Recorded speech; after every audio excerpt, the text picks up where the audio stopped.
పార్టీలు మారేవాళ్ళు 300 మంది చూసాం, దాంతో నువ్వు ఒకటివి. వాడు అంటాడైనా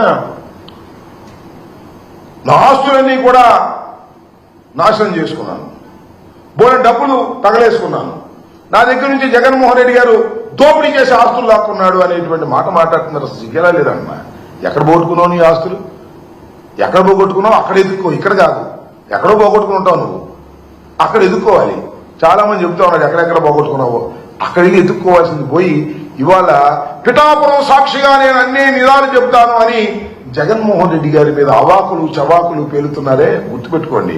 దానివల్ల మీకేదో పెరుగుతుంది అనుకోకండి, దానివల్ల మీ క్యారెక్టర్ డౌన్ అవుతుంది. మీరే కాదు, సాయిరెడ్డి గారితో కూడా చెప్తున్నా. సాయిరెడ్డి గారు, శ్రీనివాసరెడ్డి గారు, మీ ఇద్దరికీ అన్యాయం జరిగింది వైఎస్ఆర్ కాంగ్రెస్ పార్టీలో అంటే ఇంకేం చెప్పాలి నేను అర్థం కాదా? మీరేగా మొత్తం అంతా ఏలింది. జగన్మోహన్ రెడ్డి గారు ఆ చెవిలోను ఈ చెవిలోను చేరినటువంటి వ్యక్తులు మీరు ఇవాళ మీకు అన్యాయం జరిగిపోయింది అనేటువంటి మాటలు మీరు మాట్లాడుతున్నారు జనసేన వేదిక మీద. వారికి ఎట్టాకు సిగ్గులేదు, నీకు సిగ్గులేదు, సిగ్గు లేకుండా మాట్లాడుతున్నారు. అయ్యా పవన్ కళ్యాణ్ గారు, ఇలాంటి వారిని నమ్మి నువ్వు రాజకీయాలు చేస్తే శ్రీమద్ రమారమణ గోవింద్ అనే విషయాన్ని కూడా గుర్తుపెట్టుకోమని మనవి చేస్తున్నా.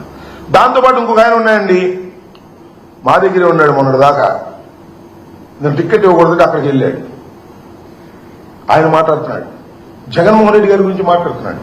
రాజశేఖర రెడ్డి గారి దయా దాక్షిణ్యాల వల్ల పార్లమెంటు సభ్యుడైనటువంటి వ్యక్తి, జగన్మోహన్ రెడ్డి గారి దయా దాక్షిణ్యాల వల్ల పార్లమెంటు సభ్యుడైనటువంటి వ్యక్తి.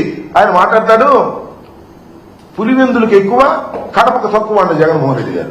ఆయన బొమ్మ పెట్టుకుని గెలిచినటువంటి నువ్వు ఇవాళ దరువు కొట్టే కార్యక్రమం చేస్తా ఉన్నావు. గుర్తుపెట్టుకో, నీ జీవితం మొత్తం అందరికీ తెలుసు. ఏదో వేదిక దొరికింది కదా అని రెచ్చిపోవద్దు, పిచ్చి పిచ్చిగా మాట్లాడొద్దని కూడా మనం చేస్తున్నాం. ఎప్పుడు ఇలాగే ఉండదు సార్, 4 సంవత్సరాలే. 4 సంవత్సరాల పరిస్థితులు మారతాయనే విషయాన్ని కూడా గుర్తుపెట్టుకోండి. ఇష్టం వచ్చినట్టు మాట్లాడి ఇక్కడేమో దరువు కొట్టడం, అక్కడికి వెళ్ళి ఎర్ర కన్నవా వేసుకొని ఇష్టం వచ్చినట్టు పవన్ కళ్యాణ్ గారి దగ్గర మాట్లాడేటటువంటి దుర్మార్గమైన రాజకీయాలు దయచేసి చేయొద్దు.